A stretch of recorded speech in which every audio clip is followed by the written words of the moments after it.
ધનપુરા નજીક નિર્દોષની હત્યા કરનારા આરોપીઓ પોલીસ સકંજામાં.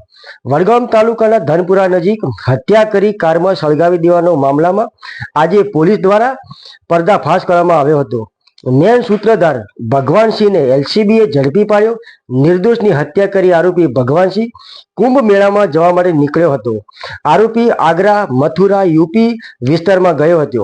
ત્યાં અચાનક ભગવાનસિંહની તબિયત લથડતા ભગવાનસિંહ પરત વડગામ તાલુકાના મોહનવાસુ ગામે આવતા જ પોલીસે ઝડપી લીધો હતો.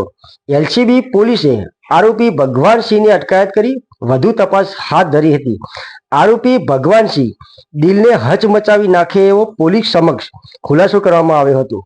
આવો સાંભળીએ શું કહી રહ્યા છે અક્ષયરાજ મકવાણા. અમારી ચેનલ લાઈક શેર સબસ્ક્રાઇબ કરવાનું ભૂલશો નહીં.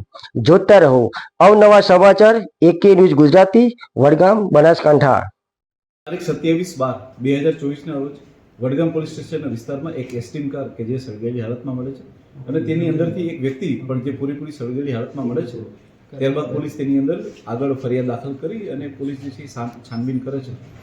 તે વખતે એવું જણાઈ આવતું હતું કે જે કારના માલિક છે એટલે કે દલપતસિંહ કરશનસિંહ પરમાર તેઓ અંદર સળગી ગયા છે એક્સિડન્ટ થવાથી અને તેમનું મૃત્યુ થયું છે.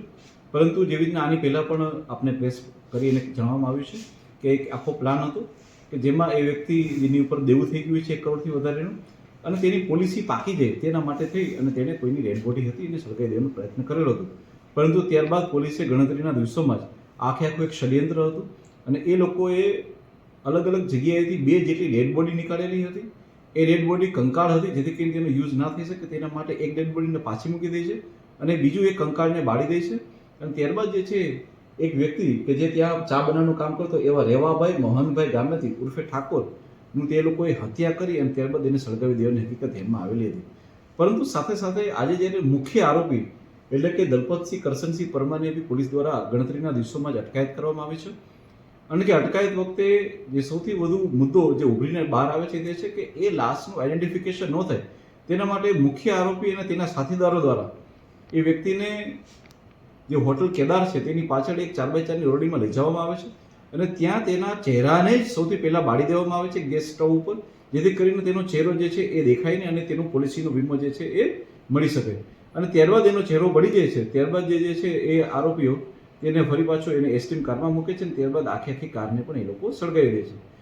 જે દરમિયાન કારને સળગાવતા હોય છે તે દરમિયાન મુખ્ય આરોપી જે દલપતસિંહ છે તેનું પણ પેન્ટ સળગી જતા તેનો પગને પણ ઈજા થાય છે.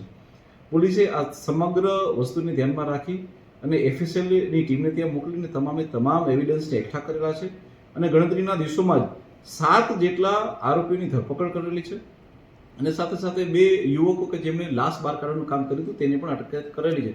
આમ કરીને પોલીસ દ્વારા અત્યાર સુધીમાં કુલ 9 જેટલા આરોપીઓને અટક કરવામાં આવી છે અને સમગ્ર ઘટનાનો પર્દાફાશ કરવામાં આવ્યો છે. Thank you. દલપતસિંહના વિચાર ક્યાંથી આવ્યો?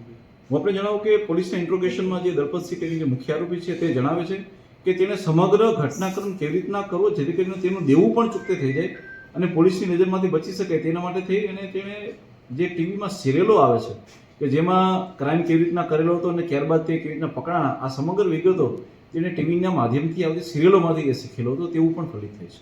મુખ્ય આરોપી ક્યાંથી પકડાયા છે? મુખ્ય આરોપીને આજે પોલીસે હ્યુમન સોર્સ અને ટેકનિકલ સોર્સ દ્વારા આજે પાલનપુરની પાસેની એક ચેકપોસ્ટ દ્વારા ત્યાંથી પકડેલો છે.